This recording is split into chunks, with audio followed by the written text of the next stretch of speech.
paman sonten dalem den dalem darane bosi pripun ana opo Apa yo? kenggo aja lali yo Lari. menyuruh Nyuruh yo. rampung ngantos jam 3 yo aja padha entuk yo iya wayangane kakang masih arek dhewe ora kita uang sabun ya sing penting kok bar botol mendongakno sing nenggakne yo nah iya kowe nek ono tapi sing depan-depan ana masih ngaguk berarti beda mik karo mik beradu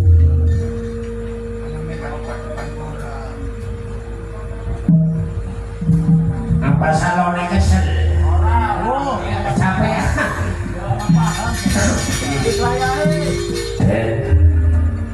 anak papaman itu ngatos-atos iben niki salebetipun alas sambung jarane tiyang punama-punama niku alas sambung iki pilih bobot pilih tanding den patas atau kewan galak si ongko kali tak si kata begal kecu rampok gledegan melalipun sing waspada Doro punika jang anjing langit kelap-kelap katon dari kincang Indonesia mawe gandrung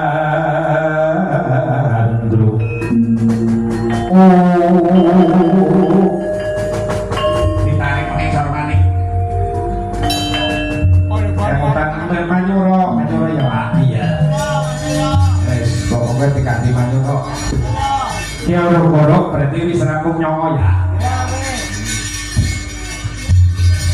punika jangan jing langit gelap dapur ulur kincang iroi sang mawe gandrung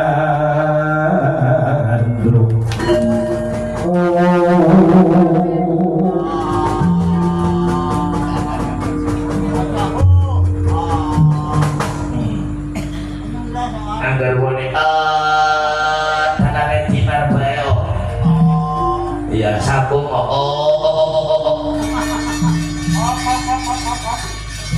kontrak kacrito paman Lupit lawan paman Senten Dundun seminggu waluwi disit ki bakal ana bebaya kang bareng kang lakune panjenengan ingsun mburi ana mburiku paman aja dua-dua kelawan awakku sabab iki bakal ono bebaya kang bareng kang bareng Raden mengko disit aku kang Prabu aku kang Aran gedeng sambung Raden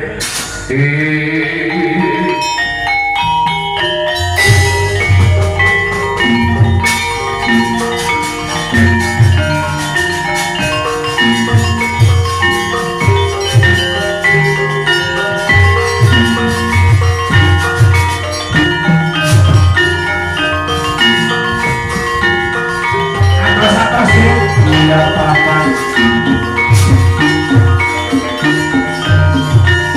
wah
sasana poyo-poyo macam laku dia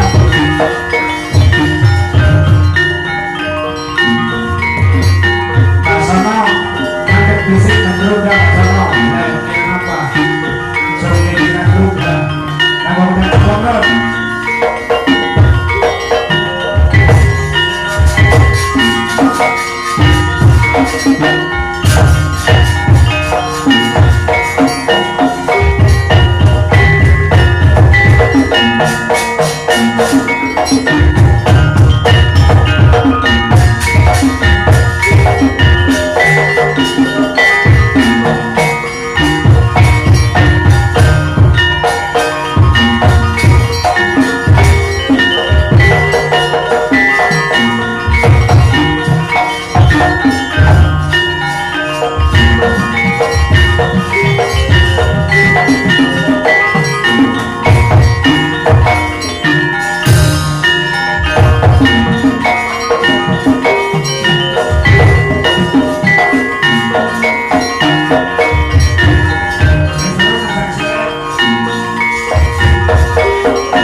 Sati Prabhata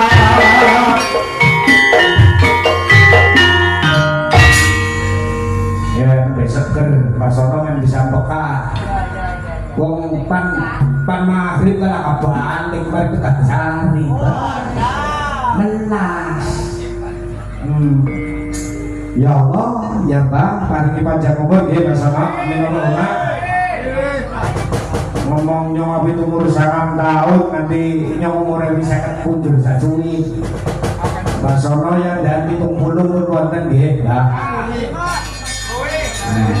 Padianto hitung doso 3 Padi hitung doso kangsal ya Allah berarti ngomong Mas Dirman itu umur pira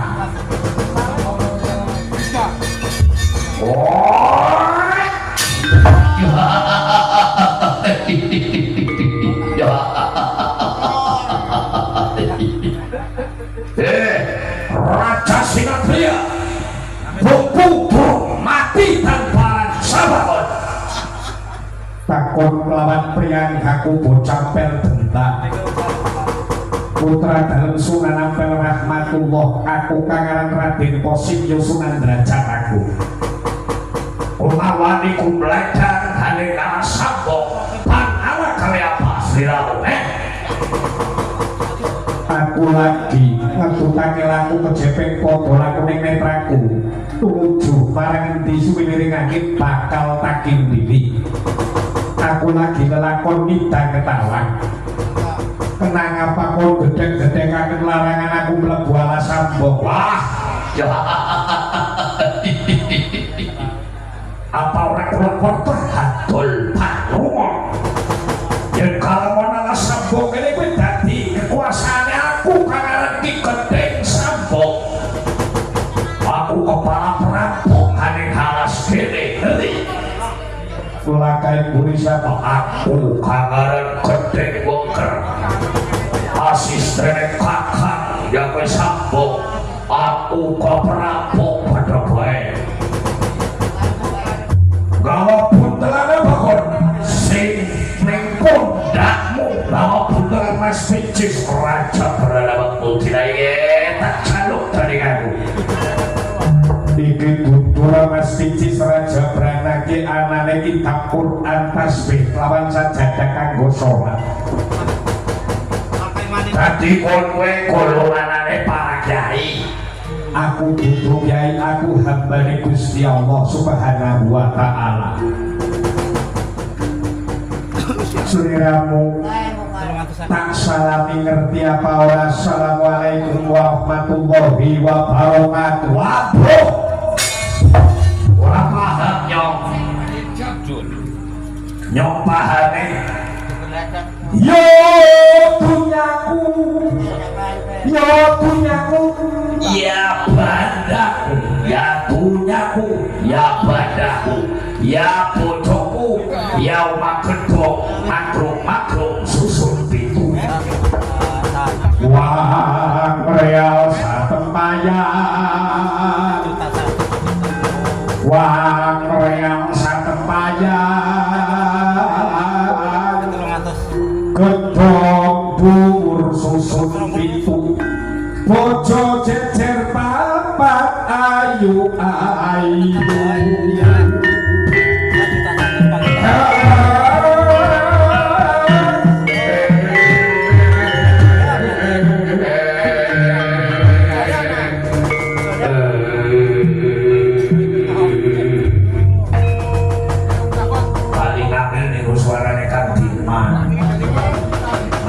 suara tenggak sapa kabeh si tekane kala sambung kudu setor bandatunya yen aku ora gawe bandatunya ya papa tanpa teri yen aku ora salah dipateni aku tetep wani nglawan seliramu ora mesti karo koridane yaiku aku gedhek sambung lawan adikku gedhek mengken apa sing tak wedine besok wangi saiki wani tatap nganggo kemudo rengseng laras selendro mampu nyawamu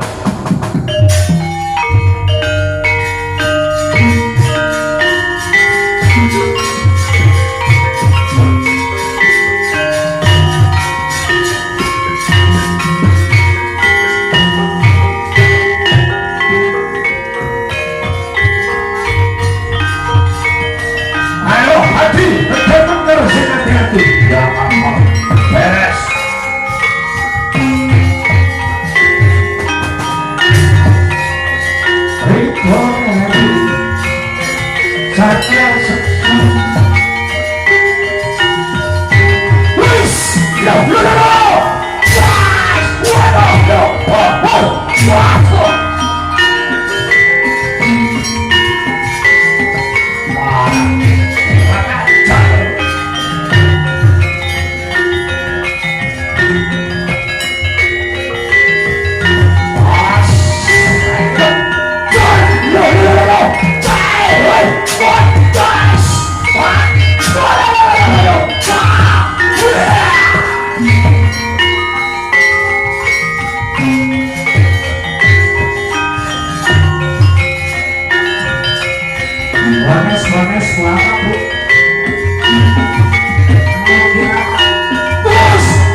iya bener ucul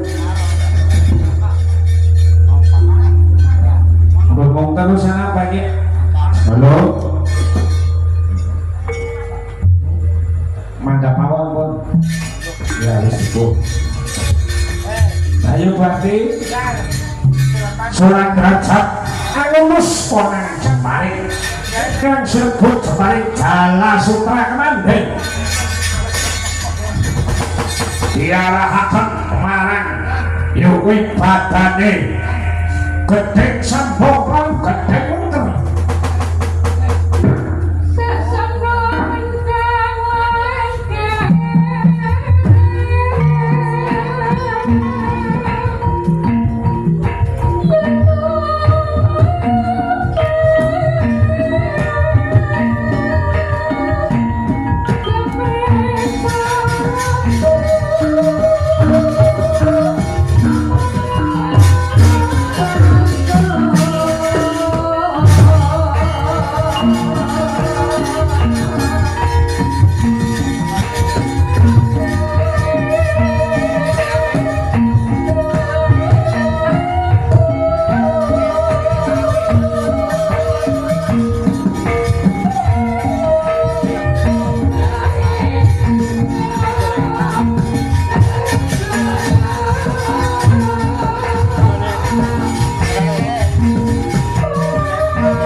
ayo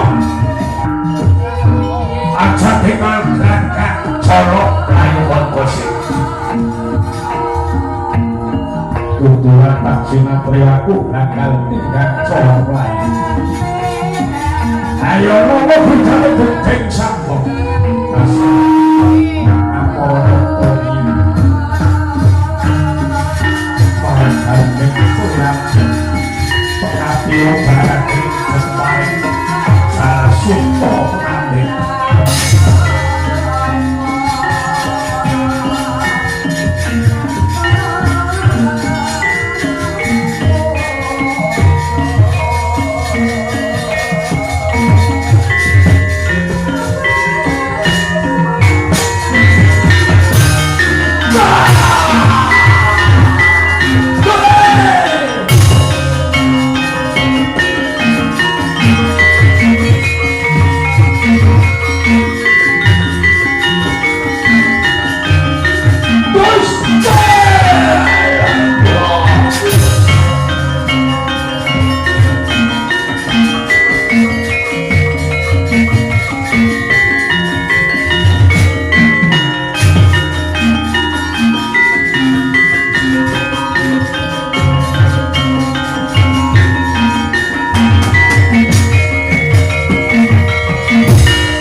Gening Ludira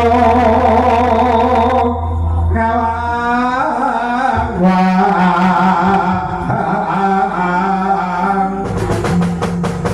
ngono bangsu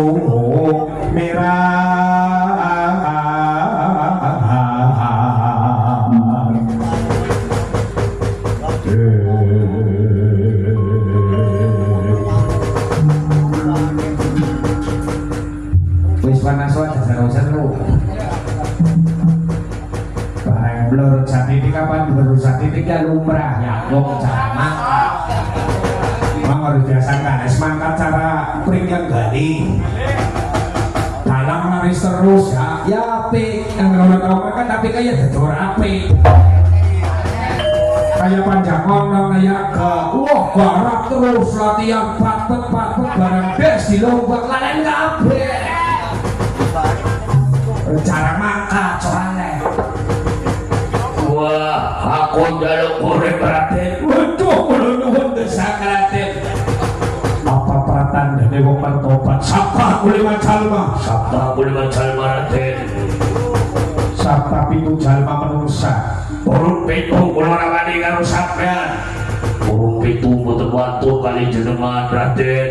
Ulo mlebu diajari dadi murid sampeyan. Agamane sampeyan apa? Aku agamane Islam. Yen kon pengen mlebu agama Islam tak warasaka inggih Guru meguru. Inggih, kalau meguru.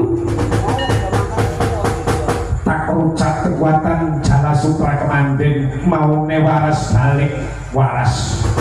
Sumiliring maruta mandra sumiliring maruta mandra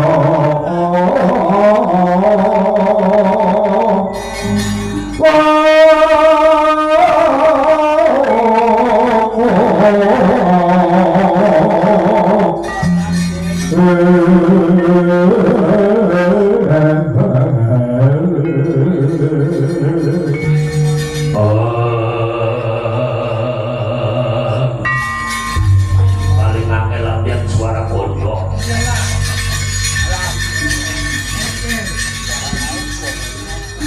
wonten mlebu Islam tak ikrar syahadat asyhadu an la ilaha illallah Asyhadu an la ilaha illallah. wa asyhadu anna Muhammad Rasulullah wa asyhadu anna Muhammad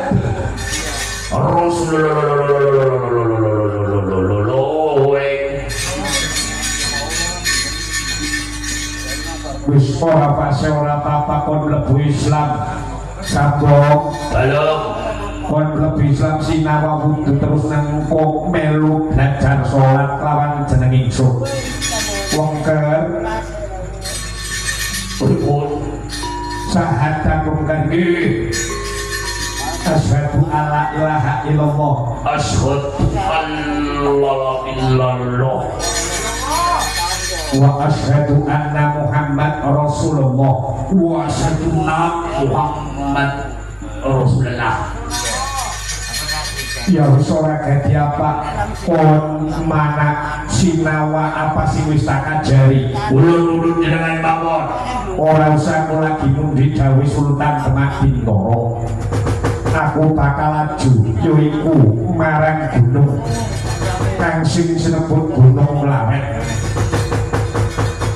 aku wis nganggo permati batin karo pati Wonosalam pati marang jeneng ingsun ora bakal pinanggih sebab aku lagi lakon idang ketawa Paman Wonosalam netrapaken aji yaiku sing buti cipta rasa cara saiki handphone-handphonean caraku ngaku nganggo aji pamlik aku ngerteni duwene tugas aku kelawan Sunan Demak ya Sultan Demak Jin Kuningrat Yai Jin Kuningrat mugasaken marang panjenengan ingsun supaya aku nggawa bandane yaiku kiai utawane ajengan kang sinebut ajengan iki gedeng panggung sing manggon ana Gunung Mlawet. Oh, mekaten.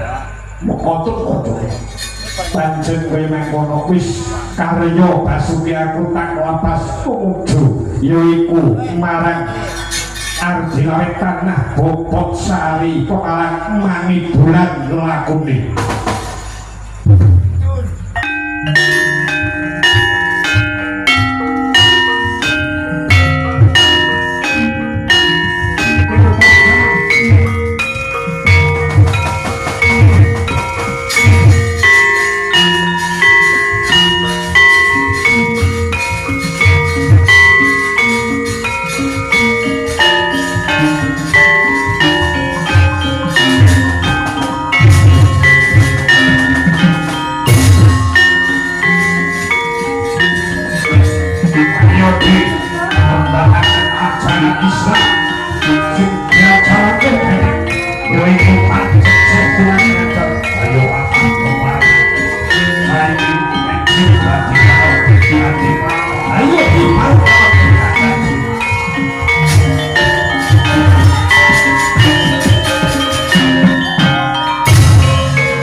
Sukma sinukma ya winahya ing asepi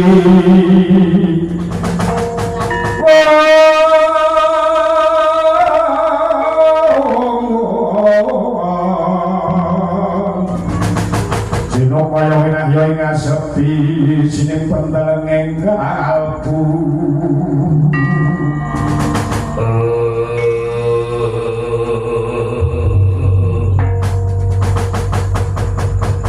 di sana pada selamat anggonmu tekan marek petapan gunung lawek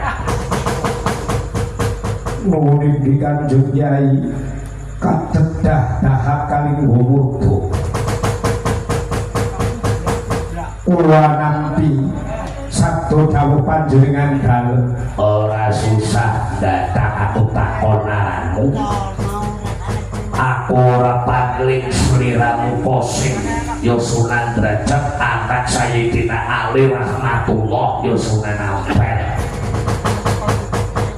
mekaten Kanjeng Yai sampun mangertosi jejeg wengku perjalananipun gesang kawula Sota hamastani kula putra apel benta putranipun wali kang asmapun Sayyidina Ali rahmatullah namane-namanipun Mahwan dados kula punika blasteran Cina Arab Jawi Rama mulane bagus umure ora betek mengkon kulite ora ireng kulite ora terlalu putih kon kulite sawongan tentu dasare bagus rupamu kon lagi dinumpang karo Sultan Demak Tangaran Patah Mas Kundara panjenengan sampun mangertos Kanjeng Yai ya iya ora susah datakon cerita nyong wis paham wong nyong nyekeli ilmu kang sinebut ya kowe jaya sampurna sampurna ning jaya jaya sampurna sampurna ning jaya kon paham jare kon wali tak tes iki kon kene kene kon tak dites kowe bobokan ning Quran surat apa kon apal kitab maca Quran apal hadis nyoba takon jaya sampurna sampurna ning jaya bobokan ning kitab Quran surat apa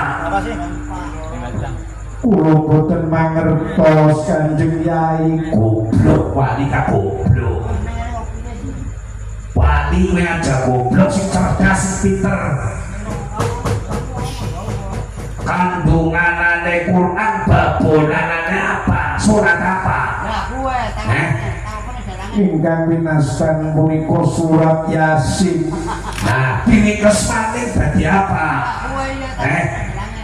dados surat Al-Fatihah diri kesmaning ning endi dadi ayat bismillah bismillah diri kesmaning dodonge ning huruf apa boten ngertos goblok manik dodonge nang huruf bismillah kersaning Gusti Allah paham nuwun inggih Rama mulane dadi wali aku dosa gak sinau tuwe dadi kiai dadi ustaz be anak kiai dipun bukan jengkel kiai model ustaz model dalang model ya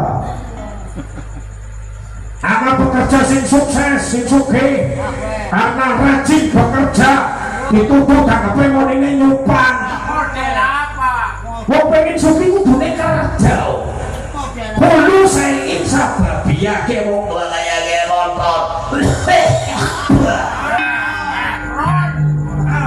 wong tua ngotot karena wong tua wis sederetan modal bismillah bak kowe wadah lah dodonge pangeran kowe ning endi makome Allah Taala ning endi jare kon wali maka Allah Ta'ala punika dodonge teng aras langit sapi itu ya goblok maning pongo cara wong ngejak semene goblok bahasa kabil bahlul mangane ampruk kon ya osin inggih Rama boten napa-napa mangan ampruk nggih boten napa-napa sing penting kula guru kali jenengan kon meneh kon ditugasna panangkap nyong panangkap gedeng panggung pangertitisane jabu karang paham pun Nuninggi Rama di dalam situs pada ya yang mentakon PR mohon Gusti Allah kowe dodoke makome ning huruf apa huruf bijakia kowe apa huruf bijakia kowe tetupane batasan jimaha hotel dan rosa cincin contoh popo air kripek kotak lam minggu kamu lawan jaya dodoke ning endi tongok tolol wali katolol goblok kok Bocah. Nuninggi boten mangertos ditukaning di kulon terima Rama dodoke neng huruf alif mulane ana alif 11 mulane aku ora wani tak beberaken neng papan umum sebab tingkatane wis makrifat anggerpan ngaji makome Gusti Allah sing jumlahe 11 kowe mengko neng huruf alif kowe ning ngono nerakaken nyong nerakenane nomor 1 bae ciptaane Allah nomor 1 kowe gumbelareng alam semesta ya saisine dadi wong urip aja sombong kibir yang sum'ah dolala bratawali jajak tumis ugi sombong tanggane ora kuat liwet ditongangna oh karangane didol karangane didol kok tak didol di berasnya nang kene anak cuma ngomongnya akeh sapa dinar borek ya penting makome cewek-cewek akhirnya ngomong suki sukses menine kok biasa wong Jawa cocok wong Tegal menine nyumpang menyuwun marang pangeran sing ngeten ibadah mulu sayin sababia kulo pengine sembayang ledung ring Gusti Allah amane nyembah karo wong tua loro piritomo birul walidain ngurukane Gusti Allah yang ngurukane wong tua loro antarane bapak karo ibu Allah Ta'ala sing ora katon sing menehi urip sing menehi mati Allah kang wujud yaiku bapak karo ibu sebabnya bapak karo ibu dupak ting ter metune sliramu Nuninggi Rama Jawa. bener apa ora Jawa kok Oh, bocah. wali ka Wali keceplosan flu. bro karo kok nake ya santri nyong dinar pemilu gaya nyong derajat Wali keceplosan flu.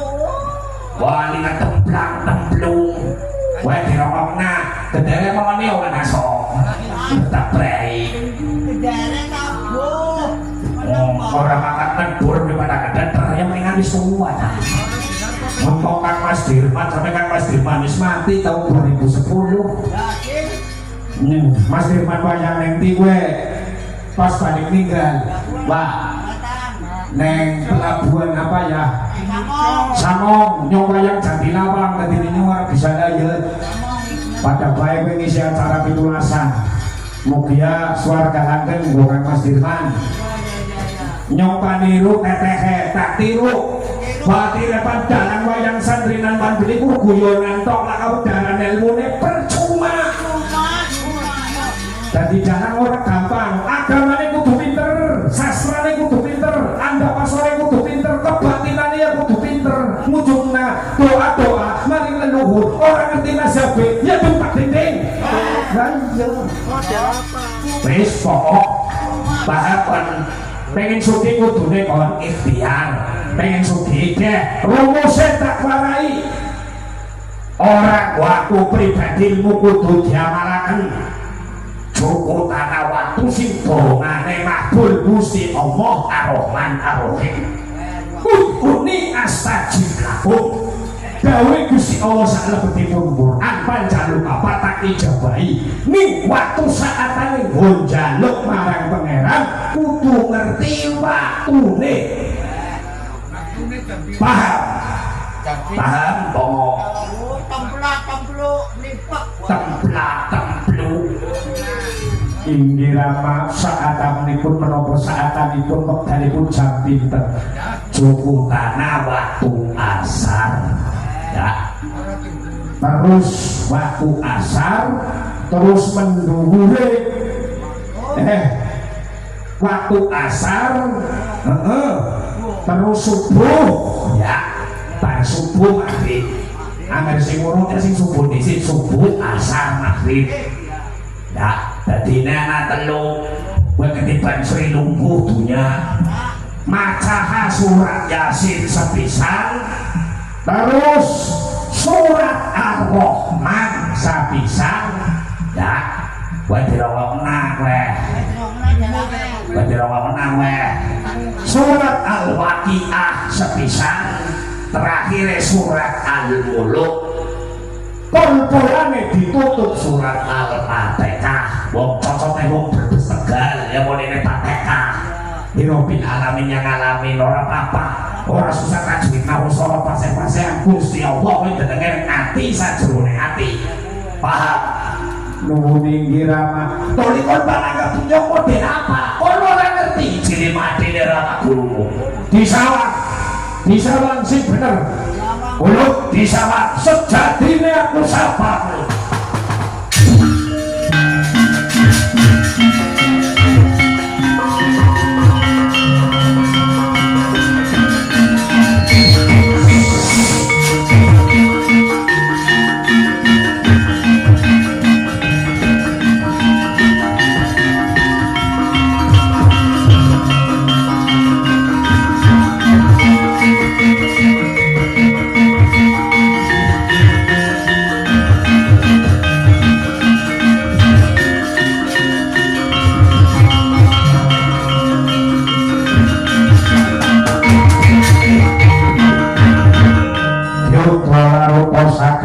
Guru-guru kamu kusosang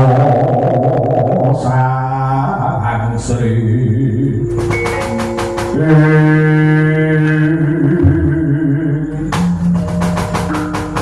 wis mandeg moge sing permono aja tuwukul sinten saya posipun panjenengan Rama Siti Jenar Kota Surapati Rama.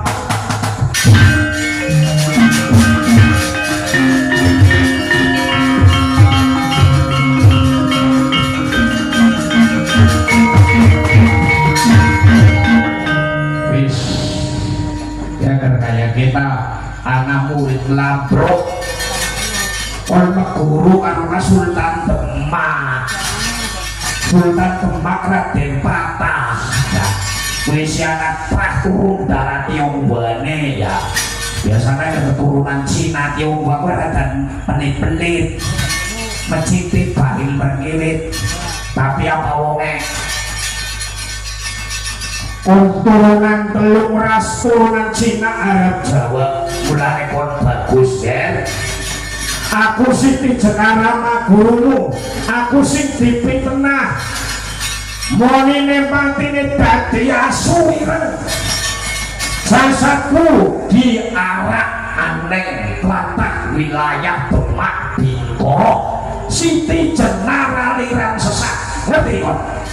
Nuwun inggih Rama. Sapa sing gawe ontren-ontren jaman samono inggih menika Kakang Mas Sunan Kudus kalian Kakang Mas Sunan Modang kawan Kakang Mas Gajah Pura. Kon melu-melu kula boten jalaran kula meguru nyecep ilmu panjenengan Rama Siti Jenar.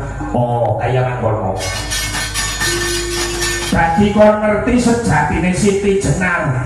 Nuwun inggih Rama. Aku berguru kepada Syekh Abdul Qadir Al-Jailani dimodali kitab Saprau berbalik ing tanah Jawa. Untuk cekaken ya kowe Dewan Wali Songo, aku rela mati dadi tumbal dipitnah. Monine alamatine diketok bulune dibakar urip-uripan Siti Jenar sesat nyebar saka syariat Islam. Kowe wong sing ilmune syariat, paham? nuwun inggih Syariat matine bosok mlebu dipangan blatung batane mambu banget. Ya kan mulai torek kotok jasade garing tapi sing mambu balang. Ya nusul dalane torek kok marang hakikate wis ngerti marang isine Quran. Bismillahirrahmanirrahim. Qala Allahu ta'ala fil kitabil karim. Dawe Gusti Allah sajroning Quran, ngerti murad ayat Quran. We nembe jasade mambune wangi ning durung bisa ilang.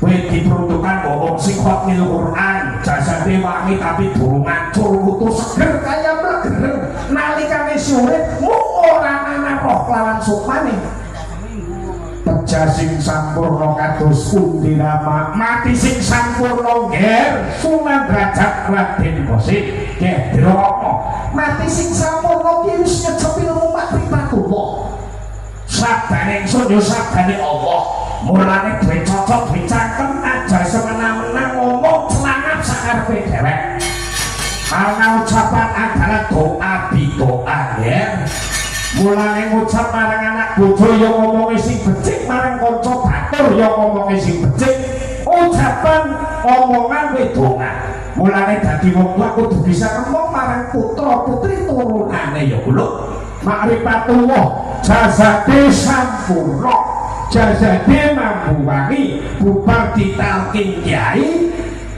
percobaan kuburane diduduk ora kain kafane ora jazade sampurna ilang diterima karo Allah subhanahu wa ta'ala kuwi mati swarga langgeng ulung Sunan Derajat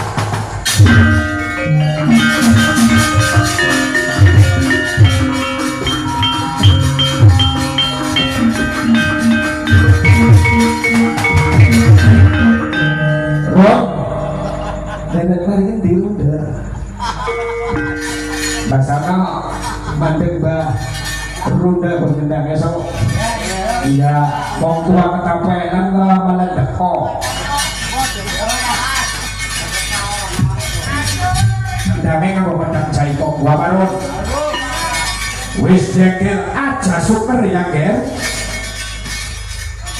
saiki kono susah dadak nangkep bapak gurumu wis ngerti aku siti jenang kontak tugas namlak wong parane boleh tanah-tanah rawa sing durung ana pemukiman tak tugas no kowe boleh tanah kali aku sing lake saka gunung yo iku Gunung Slamet yo Gunung Agung kali merane kali agung semalam tuke saka Gunung Slamet yo Gunung Agung yo Gunung Argoselo yo Gunung Jamur Dipa lho kan kowe pengen paham arane asline Gunung Slamet kuwi Jamur Dipa ya Gunung Argasela sing ngumpetaken yo adimu Sunan Kalijaga menawa jadi mangerteni bahwa Gunung Slamet kuwi tapakanane wong sakti-sakti para wali Weneng pucuk anak aran sing sampe tanah segara wedi kuwi sing sampe di para Jawa asik elmune tempengan wani sawana kacak aku nuwun nggirama tanduranane sarwa muluk mulane kan sapa iku Derajat ora susah nuhuni sabdane Sultan Demak Bintoro nuhuni marang aku ya aku iki bapak guru Siti Jenar ya Syekh Wisamukti ya aku pangaran Sang Abdul Jalil wayah putu Prabu Surya Kencana anak Syekh Maulana Datuk Soleh wayah putu Ki Ageng Trusmi ibuku kangaran Nimas Ayu Ratu Tayub putrane yang Prabu Brawijaya Jaya Negara Kertabumi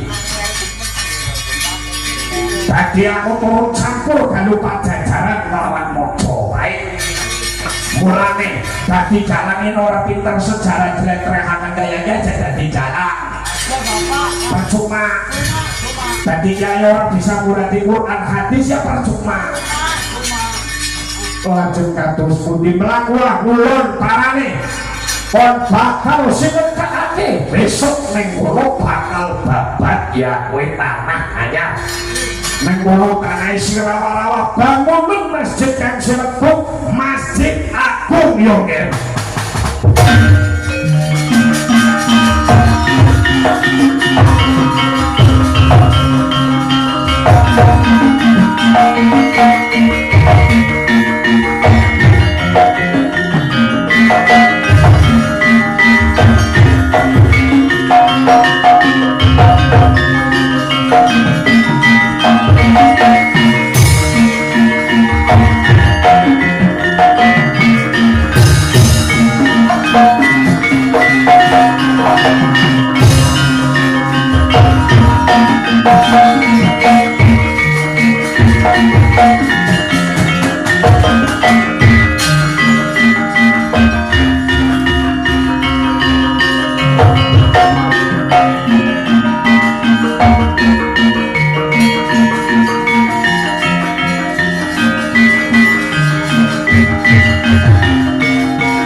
Kosim Sunan Derajat dalem rama kontak menehi kanca muridku.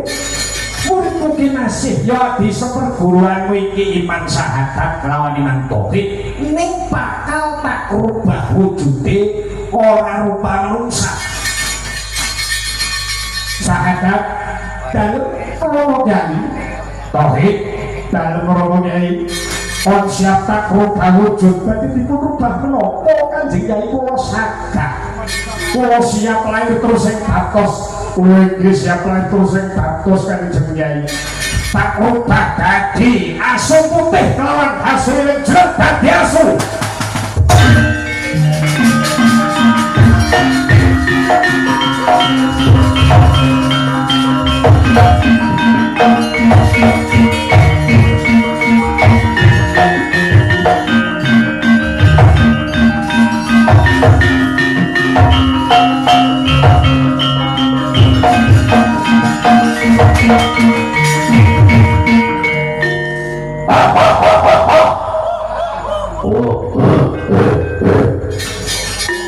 Ya suwajar, ya subuntuk ya. Wong lama kabar asune, asune siji tok dadi nyilit celengan tak naso. Sahadat lawan tauhid. Kulo Kanjeng. Pon wis terima dadi sato kewan asu ning aja suker. Timpilen muridku si Kosim ya Sunan Derajat. Maring diparani yen mlakune bener aja dirangsang aja dicugruk. Yen mlakune salah wene mung mana rangsangan lan jugruk siap. Nuwun dirama dalem nangkel, nuwun dirama nangkel. Yen panjenengan kuwi mangkono nggih pranatane wis cukup. Kanjeng Guru menehi jangan lawan jiwa mlaku pengen mulono jono leh marang pondok pesantren yo nggih sing ati-ati kelawan Astiti ngesokaken dawuh Rama iya.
Raden Kosim sampun ngancing tanah Murawat, tanah rawa sing bejang dadi tanah Tegal. lakune wis mlebu ya kowe kan sinebut alas sirupan Marteng Seta dadi laut telur kiye kowe alas sing pinggire laut telur anane roban kabeh wiwit saka Tuban alas sirupan Baraka nganti tekan Demak kowe aran alas sirupan Glagahwangi ngancik mlebu tanah Semarang sampai tekan Kendal kowe alas sirupan Ronyang tekan ya kue mengko Batang Pekalongan sampai Pemalang ke alas Gambiran Siroban Gambiran ya alas Jati Surat tekan Kali Pelawangan sakulune kali arane ganti maning arane alas Siroban Ron Siroban Marteng Seta ya kue sing saiki diarani tanah Tegal durungan nama Tegal banjur para mlaku mangulon parane kerajaan kali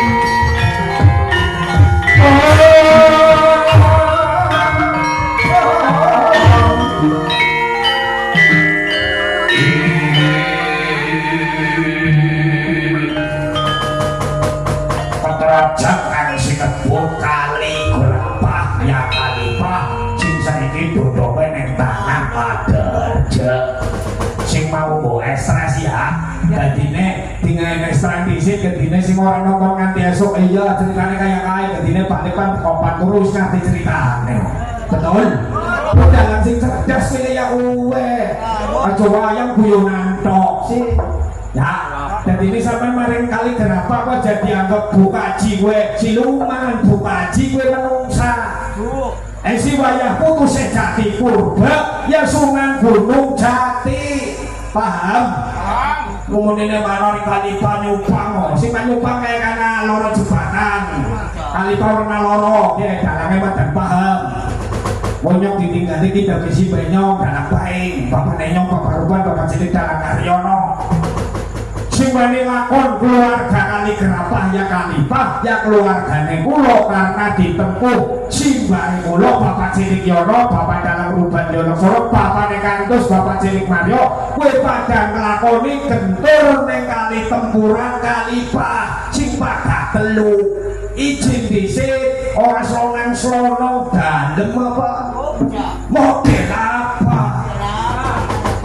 padha ngomong nembau Kalipah Panyupang Panyupang salone jembatan salone truk kowe ngono nang negara Sileman loro Sileman sing banyu Siluman sing daratan dadi ke jembatan Kalipah angger sing sak lore truk wenane Dewi Lanjar Pekalongan Bukaji Haja Siti Khadijah bener Panyupang ono enak kubuna burine pabrik ayam sawetane kali ana warung boyong ana wene kono pintu gerbane paham aja ya cuma dodol martabak nih wis nek kono batese umure 15 tahun 15 tahun sugih terus kok dijupuk nang anak kokon kerewangi tentenan sing salore jembatan seragame pakaianane potong Jawa ireng ikete ireng lambine ireng celanane ireng lah saiki dure jembatan rereane Bukaji kowe pakaiane putih Bukaji ya seragame nganggo pakaiane ora kebaya saiki wis mlebu hajah dijak ya lanange Raden Posim kawin batin ngalap rendane Bukaji ya dikawin batin Gogrewangi bangun tanah Tegal sing isi rawa biyen arane tanah Wurawan tanah Jepanturo biyen sini wit-witane wit bangka pring cemara terus kayak apa kelapa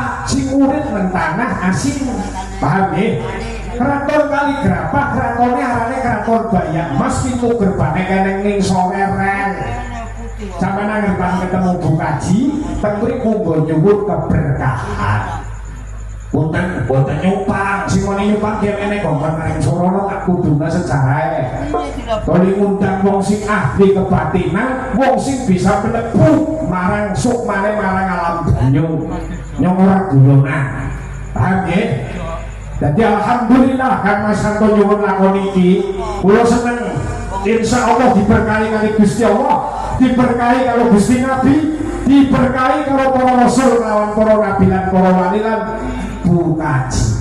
Paham? Aja nyumbang ngene, ana. Tahu nyumbang. Ora paham. Nah, jadi anggar panderan depan karo Bu Kaji jumute aja samitane kali tapi sakulune kali karena kerakone ning sore rel kedune nang kono keneng kedunduk sakulun kali ning sore rong. Paham? Pokoknya orang itu kan disedot toh mana pintu gerbangnya ya ana lubangnya ya kue ana si sampai kedung. Paham ya? Lah wong sing njaluk maksa ning ngono pesugihan ke njaluke ning Bu Kaji ora gelem ngadepi wetak kali ning caosan ning bubukan. Kowe kok sing nemoni Nyai Dewi rara-ireng rereane Bu Kaji sing awake remblanges.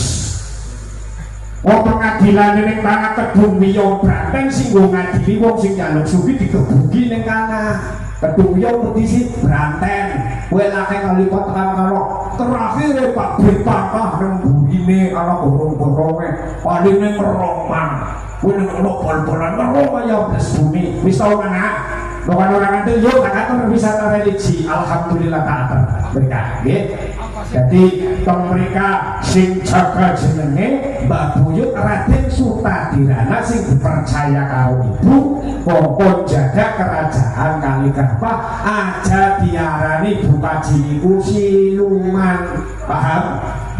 Dene arane ngomong nang wilayah ya wilayah arane tanah Segarawana luasnya sing tanah Muararja ngetame sampai tanah Dopanamba Purwahamba Purin. Lebih paham Bapak Ibu. Anggaran wong sing dihisi Bu Kaji usahane lancar. Kowe ora nyumpang Bu Kaji sih dhewek.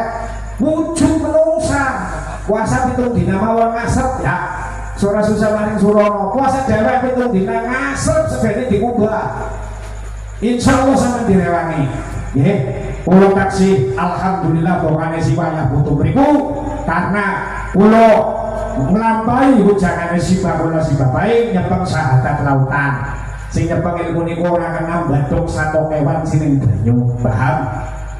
Mengen pengen berkan nelayan dongene aja bedoki pak usahane luwi pak bedoki pak temen ya rane tak cerita nih ini jambina sih wis ya nah tak prolog men rampung diceritakan cuma dulu Gusti Ratu sing yawe lake Kaligrapa.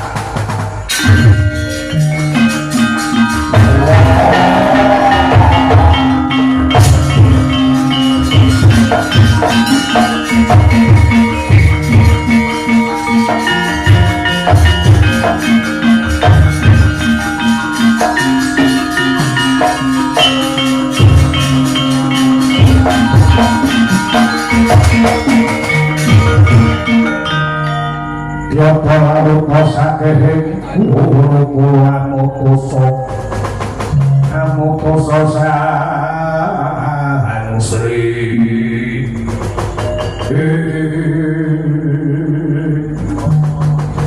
diceritakan Nyai Ratu Mendah Ninggung yo Nyai Haja Siti Khalifah yo Bunda Nyai Dewi Sulastri wujud asli dadi bayang nyepak nganggo aji anu nirbaya ajian Bunda tata jalma kaya menungsa pangucapannya pangandikane Bapak Mas mana bagus temen bagus tumusan isan bariku Masya Allah kamu juga yang umpet di menungsa Gusti.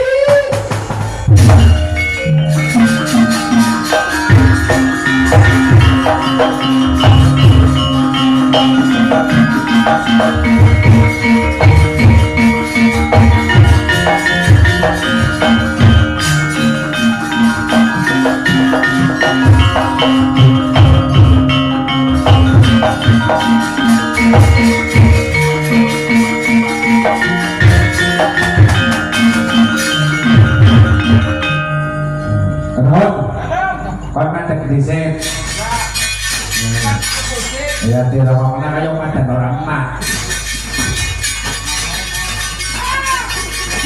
Raden, dalam kasinggihan Gusti Ayu. Ojo tumungkul lho Raden. Aku ngarep yo iku ratu mendah ning wong kang rekoni sajroning kali Drapayo kali pakene. Raden, sejak pandangan pertama Raden, aku penuh tresno kelawan panjenengan Raden. Esok-esokan aku jatuh cinta deh. Hati-hati bukan mumu.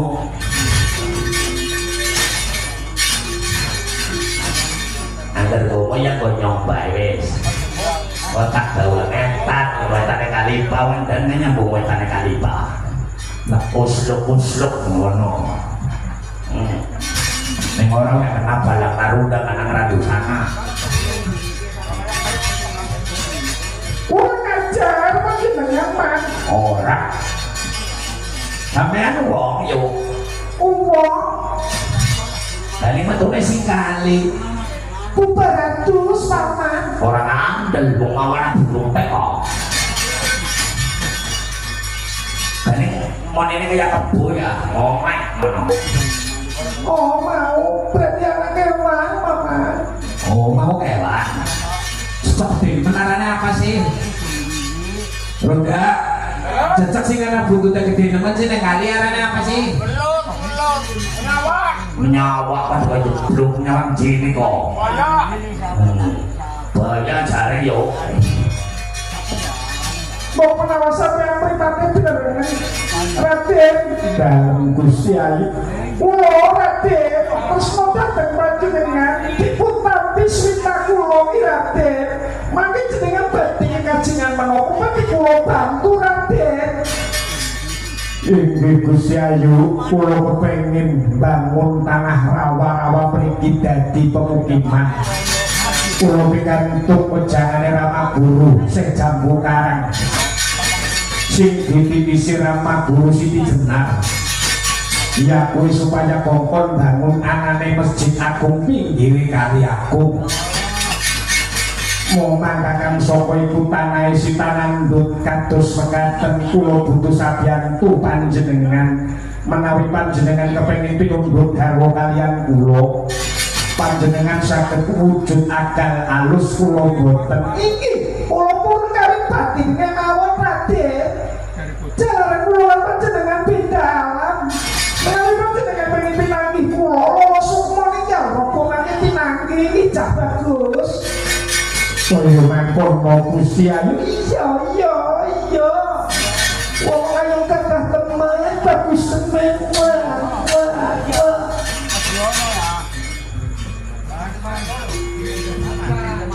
Nyong ora gabung yuk. Nyong gabung tenan. Wong rene kaya kunyuk mampu nyatok gabung. Mana ruang sebenarnya orang awadus pesing. Iki menene pesing. Ya wis ora apa-apa. Bukan lah kasih film ya tak kacerna. Lontong. Monggo Raden, kula dipegang wa panjenengan kula bantu kajenganipun panjenengan. Rumus lair sing batin inggih Gusti Ayu kula islamaken rumiyin. Ini dalam perpetisaan di pulau. Monggo ikrar asyhadu an la ilaha illallah, asyhadu an la ilaha illallah, wa asyhadu anna Muhammad Rasulullah, wa asyhadu anna Muhammad Rasulullah. Sampurnane mlebet Islam mangke kula jak naik haji wonten ing Baitullah benjak Nyai Dewi Sulastri pikantuk gelar yaiku Nyai Hajah Siti Khalifah dadi bojone Sunan Derajat Bojo Batine.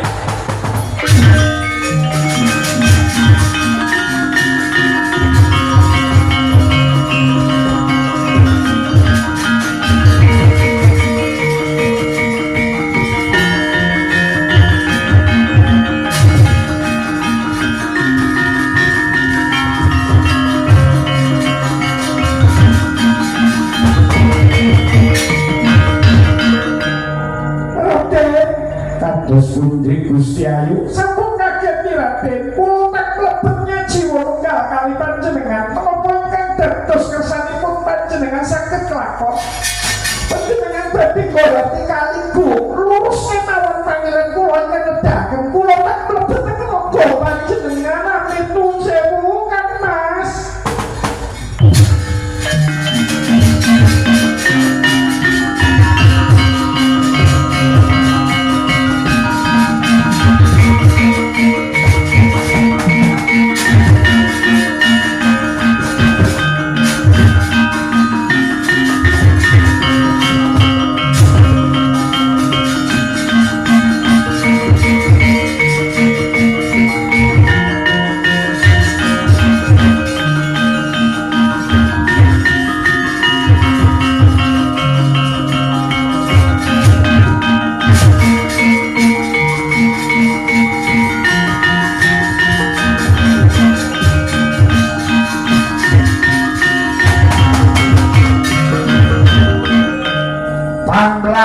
Kepelanggrang kali gede maning kang senepuh kali agung sakuloni kalian aku buk cilik atape nganggo ijo ana perkutut putih ditengkar perkutute sing warane yuwe gedeng sulang sing dadi gentole tanah Ngurawan besuke dadi tanah Tegal perkutut kuwi ngomong jaluk tulung Raden tulungan aku Raden aku perkutut saka gaib aku kangaran perkutut Aji Waseso aku bisa tata jalma kaya menungsa Raden aku tulungan yen aku dudulaken sekakandang bakalnya biantu kekajenganipun panjenengan yen koyongan kula perkutut tak turunaken penggarane sapa dhuwur arang-arang tumuju ngisor mulane tapak tinyang para sedulur ning panggung angger ngingu perkutut ora oleh tenggar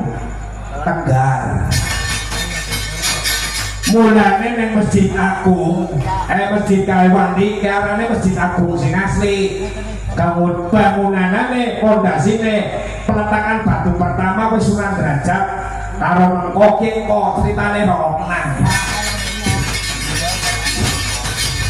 Raden unjuk samono mangke badhe wonten ujian sing badhe nguji panjenengan pun sikyat mawon perkutut aja diculaken bangsa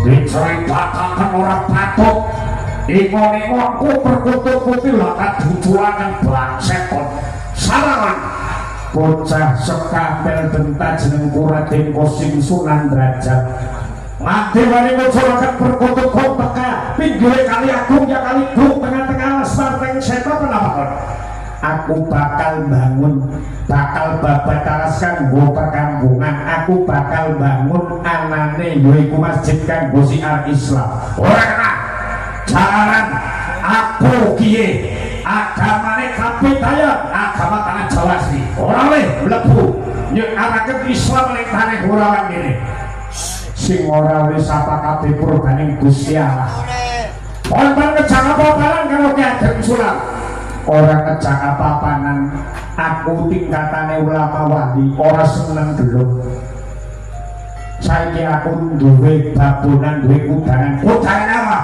kudarane nandur beton mawon ana keton cacah telu sampeyan bisa nandur keton esuk pahlawan sore sing jumlahe telu esuk ditandur sore wite gedene sak kebo mangkan wite priut murakapi kanggo para kawula kene kuwi mengko sampeyan yen bisa nandur berhasil aku pensiun dadi wali boten apa-apa kosok balik yen aku gagal nandur asem sing berhasil panjenengan tadi kowe kudu dadi perampok ngrewangi aku nuwun inggih kados mekaten ya buktekaken dibuktekna ya lungsu kayak cerita nang ekstra mau ya iya ke simpan gua belum sumari nanti belayune tak hayang pun nak kakek temen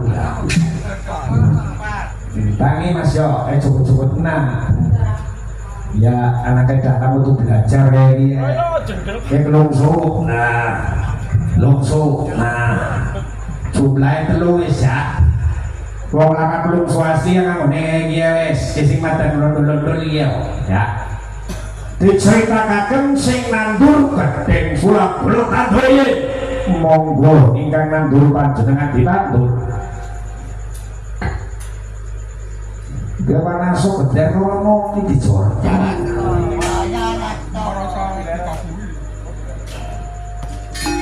ditandur gedebak esok lawan sore ditandur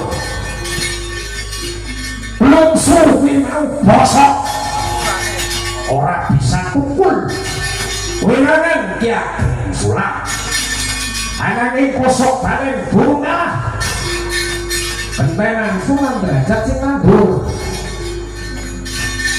jumlahnya telu maning ditandur sore jebret dening suman derajatnya perapakan ibu sahabat aku diwaca terat ya kowe cukup kekuatan buluk sikep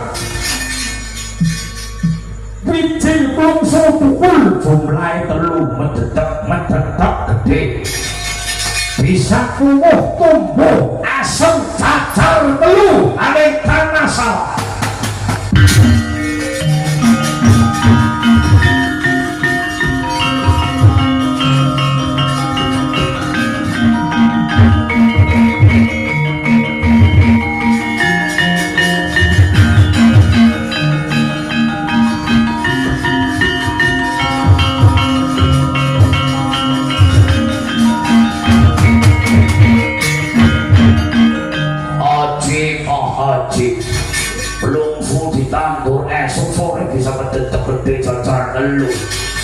panjen woyongan ngomong sulap kon kepi esipan lanjut nganggo paperangan lah kulo terima kalah kulo kali tidak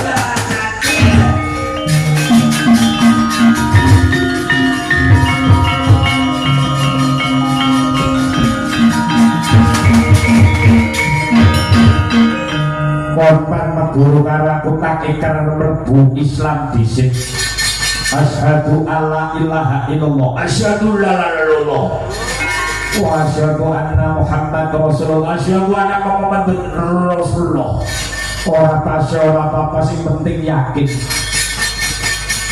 seliramu tak beat mengko bakal dadi wali puasa 40 dina 40 bengi sulap kon jago ngahan ingin sore dimasuk jajar telu kuwi mau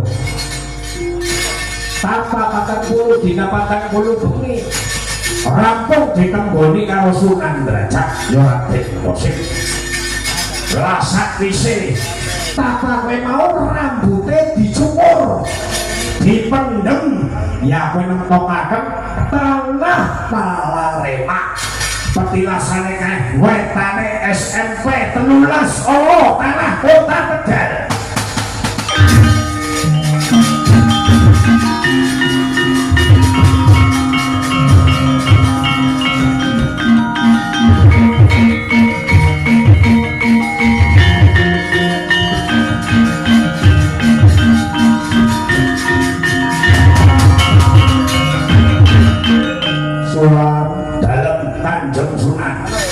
konsai kita kwenei gelar wali kutub asmanu tak rubah dadi Syekh Minturaga yo kaki buyut minta raket.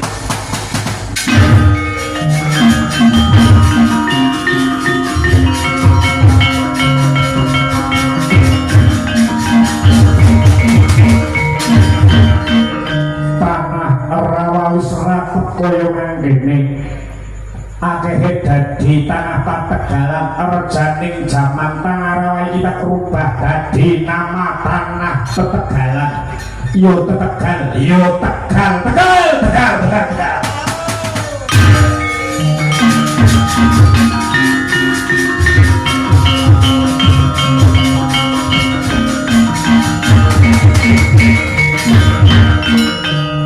Wit asem jajar telu sing bota pasliramu. Kowe besok nemtokaken anane dadi desa desa Asem 3. Sampai weruh petilasan Asem 3 ketrajan nggawe Rita Supermall. Panjen melune Asem 3 kowe wit asem jajar telune kene ngelit sing manjat dhuwur kowe. Grand opening Rita Mall tahun pinter gue sajene telung tanpa Cina-Cinane berarti ngerti ilmu gaib gue paranormal sing hebat gue ngono Rita Mall tanai teleng nemen mugane gue super mall ke Cinane ora pere-pere bergurune luas gue tanah ngomong tokaken dadi ya desa Asem 3 ana wilayah lebih kota Tegal.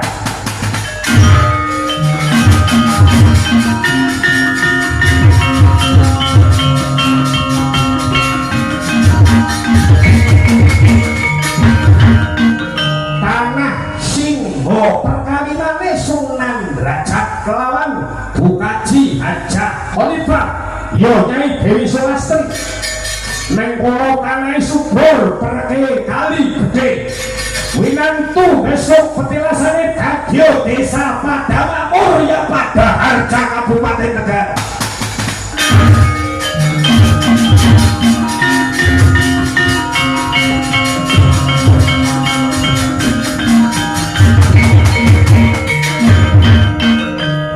Paham? Wis jelas? Paham, Ya, di sejarah ya abad 15 ya pertengahan abad 15 berarti zamane isih keraton Demak yang nama Tegal wis nang kono ana perjalanannya Raden Osim lebih paham ya.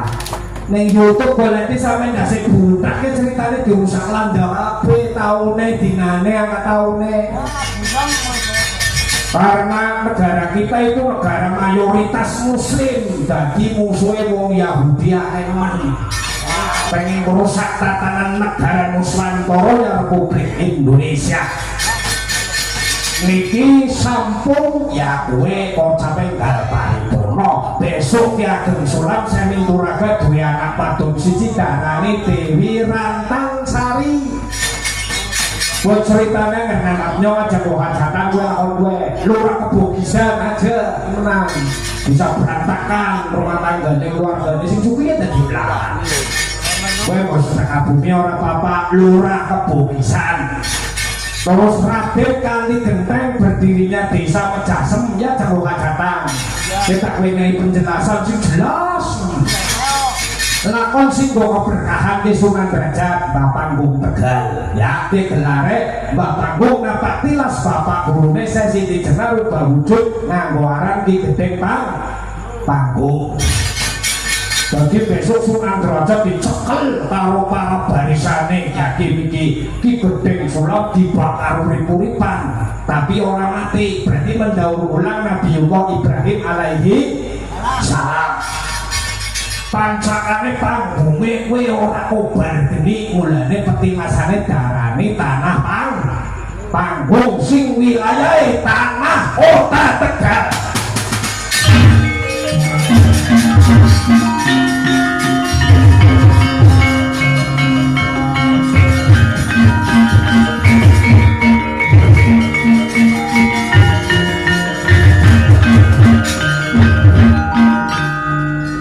Sampun tarik